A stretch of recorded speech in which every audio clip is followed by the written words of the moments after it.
Roof maintenance committee എടുത്ത നടപടികളെ കുറിച്ച് അമേരിക്കൻ പ്രസിഡന്റ് ബറാക് ഒബാമയുടെ അഭിപ്രായത്തിലേക്ക് ഒരു എത്തി നോട്ട്.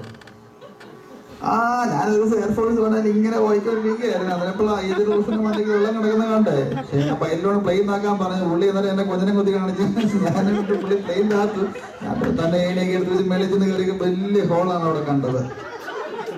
ഇതിനെ തുടർന്ന് ഐജിയുടെ മേൽക്കൂരയിൽ വിള്ളൽ കണ്ടുപിടിക്കുവാൻ വിദഗ്ധ 3 അംഗ സംഘത്തെ മേൽക്കൂരയുടെ മുകളിലേക്ക് അയക്കി അവരവിടെ നീണ്ട 4 മണിക്കൂറത്തെ പരിശോധനയ്ക്ക് ശേഷം വിദഗ്ധ റിപ്പോർട്ട് കമ്മിറ്റിക്ക് കൈമാറി. ചർച്ച് പാർക്കിലുള്ള എക്സ്പാൻഷൻ അന്തിമഘട്ടത്തിലേക്ക് തലയുയർത്തി നിൽക്കുന്ന 3 മതിൽക്കെട്ടുകളും അതിനുള്ളിൽ നീണ്ട 3 പടുകൂട്ടൻ മരങ്ങളും 2 കാലികൾ 4 കാലികൾ 8 കാലികളും സൗര്യമായി വസിച്ചിരുന്ന കെട്ടിടവും നീക്കം ചെയ്തു ചർച്ച് പാർക്കിലുള്ള എക്സ്പാൻഷൻ അന്തിമഘട്ടത്തിലേക്ക് എത്തിയിരിക്കുന്നു. കൂടുതൽ വിവരങ്ങളുമായി ഞങ്ങളുടെ റിപ്പോർട്ടറിലേക്ക്.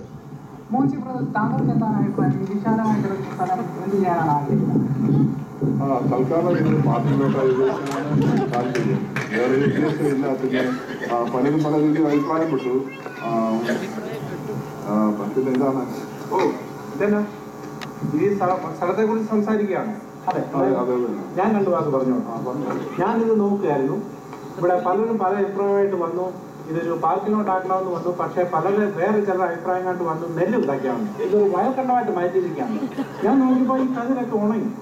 ഈ ചൂടുള്ള സമയത്ത് നെൽകൃഷി നല്ല അല്ലാത്തതുകൊണ്ട് എൻ്റെ അഭിപ്രായം ഇതെല്ലാം ഇവിടെ ഒരു തോരമായിട്ട് മാറ്റിയെടുത്തിട്ട് വാഴത്തോട്ടമാക്കുക എന്നുള്ളതാണ്. നെല്ലിനാണെങ്കിൽ ഇവിടെ വിലയില്ല. അങ്കിൾ ബെൻസ പലവിധമായ നെല്ലുകൾ ഉള്ളതുകൊണ്ട് അത് നടക്കുകയല്ല.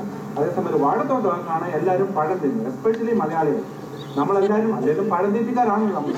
അതിനാണ് ഡിമാൻഡ്. അങ്ങനെ വാഴത്തോട്ടം മാറ്റി മില്യൻസ് ഉണ്ടാക്കാമെന്നാണ് എൻ്റെ അഭിപ്രായം. ഞാനിത് വന്ന് അടുത്ത ദിവസം തന്നെ ഡേക്ക് ചെയ്ത് വാഴ വെക്കാൻ പോകും. അയ്യോ, കാണാനില്ല. ഈ ഫോട്ടോയിൽ കാണുന്ന സുന്ദരന് സുമുഖന് കോമളനുമായ യുവാവിനെ ഏകദേശം 30-35 ഇടയിൽ പ്രായം തോന്നിക്കുന്ന യുവാവിനെ സ്ലിംഗ് ഹൈറ്റ്സിലെ സെൽ മീറ്റിംഗിൽ കാണാനില്ല. കണ്ടുകിട്ടുന്ന താഴെ പറയുന്ന നമ്പറിൽ ബന്ധപ്പെടുക. മലയാളത്തിൽ ബന്ധപ്പെടുന്ന നമ്പർ 911, ഹിന്ദിയിൽ ബന്ധപ്പെടുന്ന നമ്പർ 911. ഒക്ടോബർ 28-29 തീയതികളിൽ ചർച്ച് റിട്രീറ്റ് പൂളിലേക്ക് വെച്ച് നടക്കുകയായി. റിട്രീറ്റിൽ പങ്കെടുത്ത എല്ലാവർക്കും വയറ് നിറച്ച് ചൂടുള്ള ദോശയും ചമ്മന്തിയും ഓംപ്ലേറ്റും നൽകി. സ്പോർട്സ് രംഗത്ത് ഡോട്ട് ബോൾ കളിയിൽ റെഡ് ഹൗസ് അതീവ പ്രകടനം കാഴ്ചവെച്ചു. തോൽവി ഏറ്റുവാങ്ങാൻ മടിയുള്ള 3 ടീമുകളും ട്രോഫി പിടിച്ചു മറിച്ച് ഫോട്ടോ എടുക്കുകയും ഫേസ്ബുക്ക് ഓർക്കൂട്ടൊന്നിൽ സോഷ്യൽ മീഡിയകളിൽ പോസ്റ്റ് ചെയ്യുകയും ചെയ്ത് ആശ്വാസം പ്രാപിച്ചു.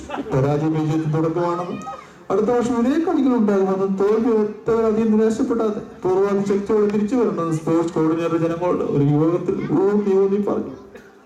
ഇപ്പോൾ കിട്ടിയ വാർത്ത, ഐജി ഫസ്റ്റ് അപേക്ഷകൾ ക്ഷണിച്ചുകൊള്ളുന്നതെന്ന് ഐജി പുൽപിറ്റ് കമ്മിറ്റി ലേഖകൻ. യോഗ്യതാ വിവരങ്ങൾ താഴെ പറയുന്നത്: കുടുംബസമയത്തിനും സുമുഖനും ഊർജ്ജസ്വലനും കനശാലിയും ആരോഗ്യവാനും വിവിധ ഭാഷകൾ നിഷ്പ്രയാസം കൈകാര്യം ചെയ്യാൻ കഴിവുള്ളതും കുറഞ്ഞ 10 വർഷങ്ങൾ ഭാഷസ്ഥാനത്തേക്ക് ഇരുന്നിട്ടുള്ളതും.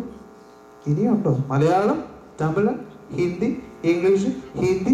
കൂടുതൽ വിവരങ്ങൾ അറിയേണ്ടതിന് ഐജി വെബ്സൈറ്റിൽ വിസിറ്റ് ചെയ്താൽ മതി. കാലാവസ്ഥ എന്റെ പുറകിൽ കറങ്ങിക്കൊണ്ടിരിക്കുന്നതാണ് ഭൂമി. ഈ കറുത്തിട്ട് കിടക്കുന്നതാണ് വാറ്.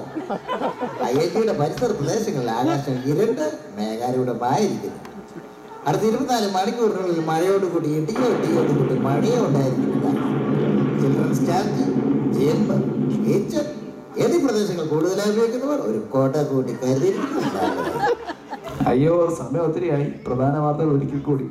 ഈ വർഷത്തിലെ ഐജി ക്രിസ്മസ് കെയറോളിംഗ് വൻ വിജയമായി പൂർത്തീകരിച്ചു എന്ന് ബദർ ഷിജു തോമസ് 2012 AG AFNയുടെ കോൺഫറൻസ് ടെക്സസിൽ മുല്ലപ്പെരിയാർ ഡാമിലും ഐജിയുടെ തെക്കു പടിഞ്ഞാറ് ഭാഗത്തുള്ള മേൽക്കൂരയിലും വീഴും. ഐജിയുടെ year church world fasting period December 27 മുതൽ 30 വരെ. ഈ വർഷത്തെ റിട്രീറ്റ് വൻ വിജയമായി പൂർത്തീകരിച്ചു എന്ന് റോബിൻ മത്തായി. ചർച്ച് പാർക്കിൽ എക്സ്പാൻഷൻ അന്തിമഘട്ടത്തിലേക്ക് മോൻസി ചാക്കോ. വാർത്തകൾ തീർന്നു. നമസ്കാരം.